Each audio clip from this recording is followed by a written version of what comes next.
Hello. Today I'd like to venture into just a kind of a totally different realm than what I'm used to here on my channel, switching gears as it were, and discuss another passion of mine, which is home theater. Um, and to talk about, really, in my opinion, an unsung hero in the home theater subwoofer category. That is the Dayton Audio Sub 1200. Now, most of you at this point might be going, who the heck is Dayton Audio? I've never heard of them. Dayton Audio is one of those internet brands. They don't get a lot of publicity or fanfare, but quite frankly, in my opinion, the internet brands are actually better because you're not paying for the name, you're paying for the product itself. Whereas with products like Klipsch and stuff like that, they want you to pay a bunch of money just because they're Klipsch. So, as far as this is concerned, the Dayton Audio Sub 1200, in my opinion, if you're looking to spend, $150 or less on a brand new subwoofer, this is the sub to have. It is truly an amazing sub for the price. What happened, a little bit of a backstory on this, the folks at Dayton Audio are actually what they call a do-it-yourselfer. They build their own subs and have been doing it for years, and they sat down one day and said, okay, here's our budget, of under $150. What's the best sub that we can build for this amount of money? And the result was the Dayton Audio Sub 1200. Now, the Sub 1200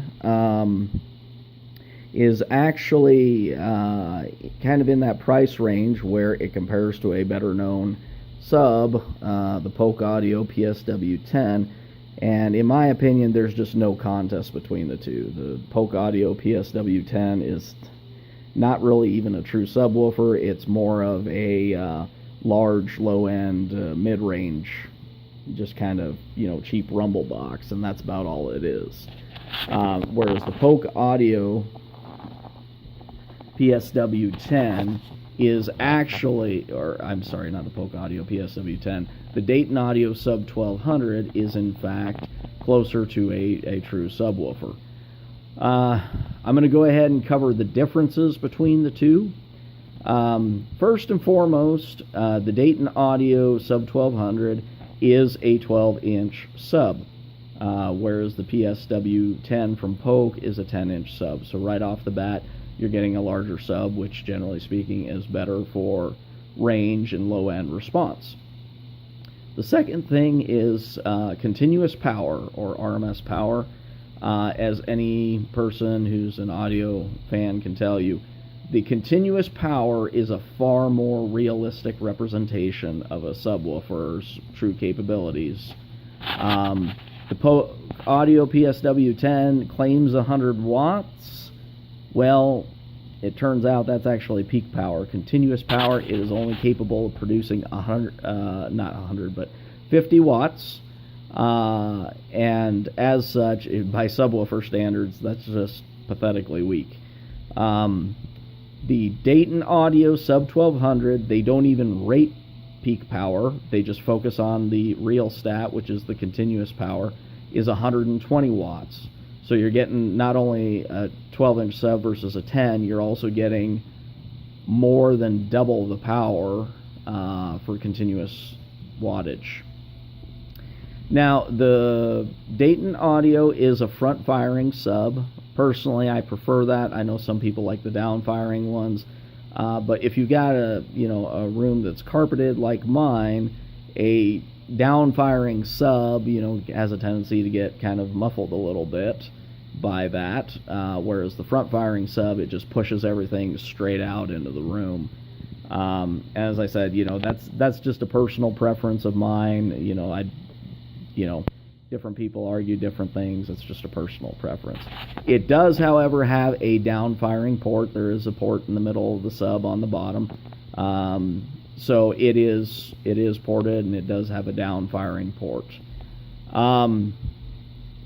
The Dayton Audio Sub 1200 is a pretty versatile sub. It's where it really shines over the Polk Audio PSW10 is that it hits down to about 25 hertz. Now, realistically, you know, I mean, that's really pushing it for the range of the sub. But in comparison, the Polk Audio PSW10 gets down somewhere in the 35 to 40 hertz range and is ideally tuned to about 50 hertz, as most commercial subs are. Which brings up the next point. Dayton Audio tuned this sub incredibly low, so it's lower tuned than, much lower tuned than 50 hertz. So it's optimized for lower frequencies, which are, quite honestly, that's what you want out of a sub, because there's a lot of low-end frequencies that you're not picking up with these, you know, kind of just cheap rumble boxes. This sub does an amazing job of reproducing that kind of true deep low-end theater or, you know, low-end true movie theater rumble. Surprisingly so. I'm surprised at how low this thing is able to get, and just to produce that sort of, you know, really deep low-end rumble rather than just, you know, the standard, you know, 50 hertz, you know, rumble sort of thing. This is very good for home theater. I would say if you're, you know, into audio, you know, for bass heavy music, it's probably okay. But realistically, you know, if you're wanting something that's just an incredible subwoofer for music, you're going to have to go much higher end, you know, something like SVS, HSU, REL.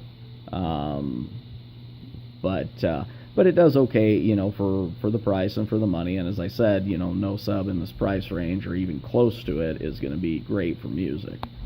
So it really shines. It's just kind of a cheap low-end home theater sub. One of the other things that that I really appreciate about this sub is that it doesn't have that you know, that cheap distorted splat sound that the Polks tend to produce.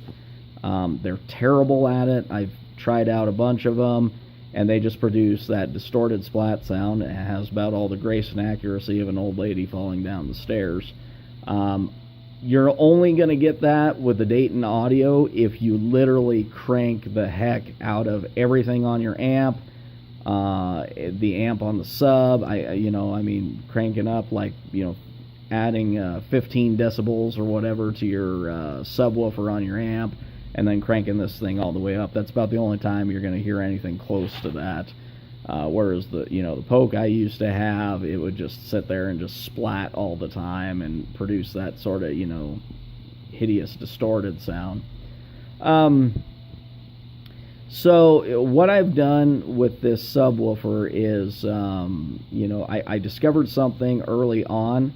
Out of the box, the sub is not impressive at all. I know that's going to sound strange given my glowing review of it this far. What it is that this sub, like no other, requires a good solid break-in period, and you need some solid source material with which to do it. I'm a firm believer in the likes of Roland Emmerich films because they're incredibly intense for subwoofers. Stuff like Independence Day, The Day After Tomorrow, 2012, any of those films would be great if you're trying to break in this sub and just really get it to shine. Apollo 13 would be another amazing one to do on there. You know, the scenes with the rocket launches, they'll shake your whole house with this thing. So my recommendation is do not judge this sub until you get a chance to you know, run it, and I mean literally, you know, run it for a grand total of about 20 hours or so. About at that point, it starts really breaking in and getting to the point where it's going to give you good performance, because it's incredibly tight once you first get it out of the box. And as I said, the break-in for this sub is actually, the difference is more prominent with the Dayton Audio than any other sub I've tested. So for right now, what I'm going to do is I'm going to go ahead and just kind of give a little sound clip demonstration from a Roland Emmerich film. Unfortunately, there's no good way to really reproduce the sound of a sub without actually being there, because quite honestly, a cell phone mic is just not going to pick things up the way it should, as far as actually being there. So just take it for what it's worth, and I'll just do a quick little clip real quick.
Hello.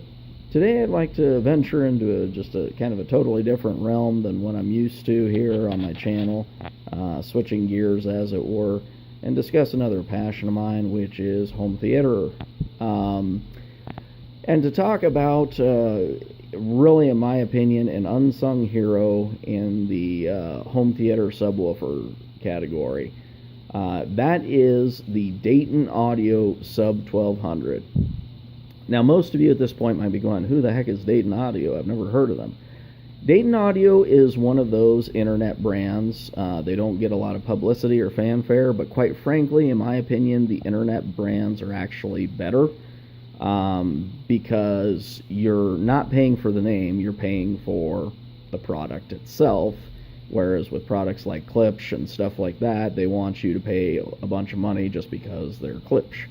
So, as far as this is concerned, the Dayton Audio Sub 1200, in my opinion, if you're looking to spend